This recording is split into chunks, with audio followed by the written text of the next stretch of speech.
Hey guys, good morning. It's Jonathan with One Big Impact. Today's video is going to be covering HIIT training, high intensity interval training. We're going to cover what it is, how to do it, and the benefits of doing it. So when you get to the gym, a lot of us are overwhelmed and a lot of us, go through this process where we're not really comfortable not knowing what we're doing in the gym and stuff. So I wanted to cover a couple things real quick. High intensity interval training or sprint interval training. Basically what it is, it goes through periods of under 30 minutes and you're bringing your heart rate really super high and then bringing it back down. The benefits of that are not only the fact that you don't have to run for extended periods of time or stand on the treadmill for hours when you're in the gym or whichever. And you can also do this outside. Don't think that you can't.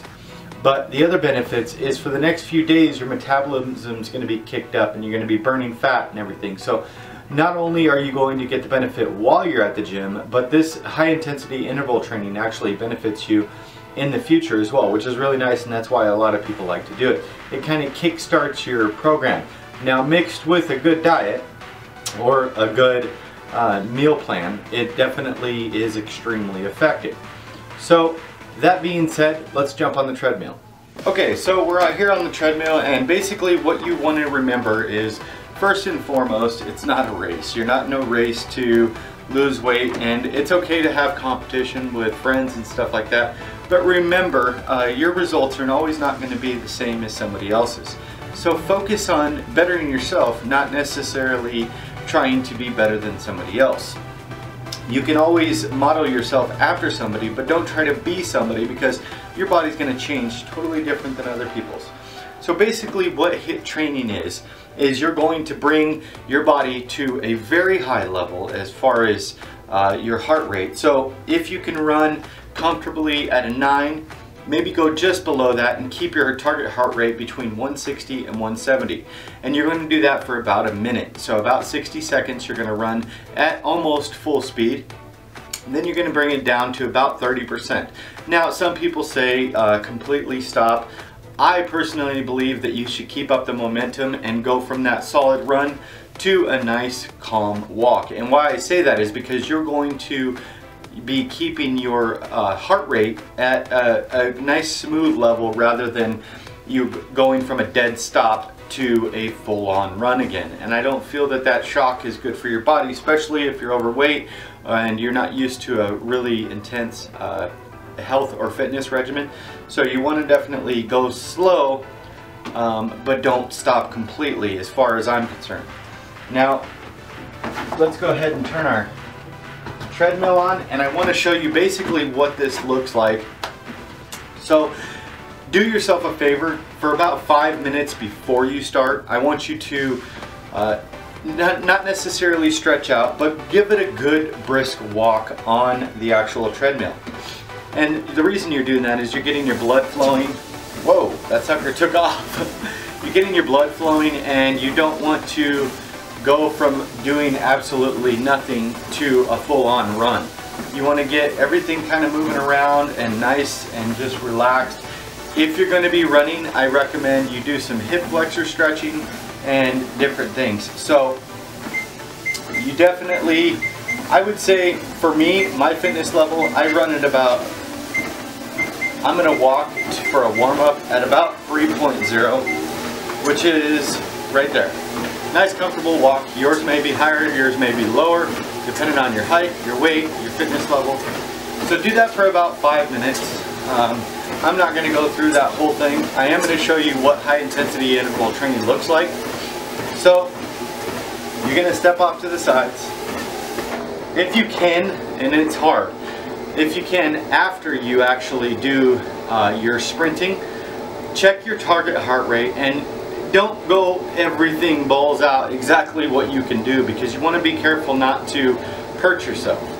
But that being said, you do want to push yourself, just not too far. You don't want to end up with a heart attack or something like that. I will say for me, high interval training is really nice because it's half the time and it's the full workout, so it's really nice. You don't ever want to go over that 30 minutes, so it's actually only 15 minutes of running and 15 minutes of kind of just chill walking. So once you get ready with your warm-up, you're going to increase your speed to whatever is comfortable at running a good pace. Now that's about at a 7. I'm not going to run my full-on pace. Be careful when getting on the treadmill as well, and get ready for it. You're going to continue this for 60 seconds.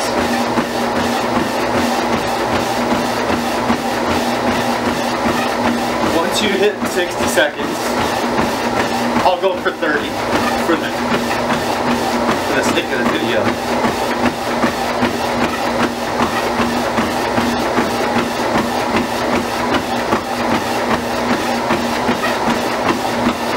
Jump onto the sides, immediately check your target heart rate and see what that says while jumping onto the sides, because it's really hard to keep it going. Once you got your target heart rate and you know you're at that key point, reduce the speed on the treadmill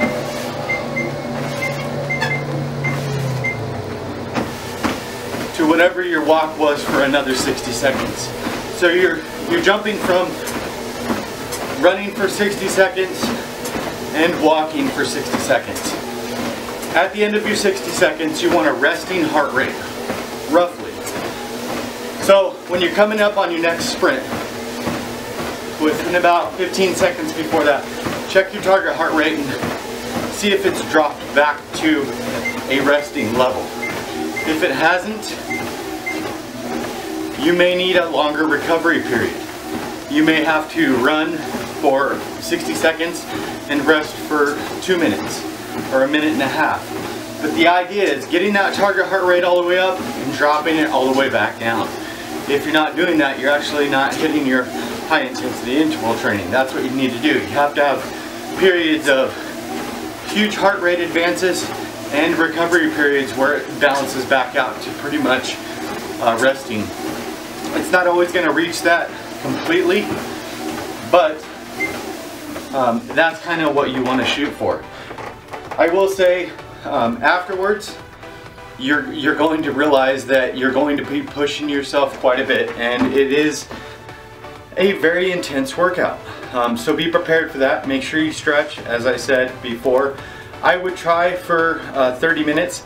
If you're not able to do a full-on run, that's perfectly fine. I understand that. But do your best to try.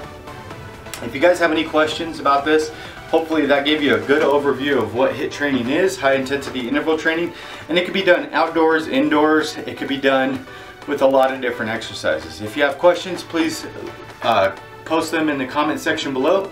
Also, like our videos, share them on Facebook.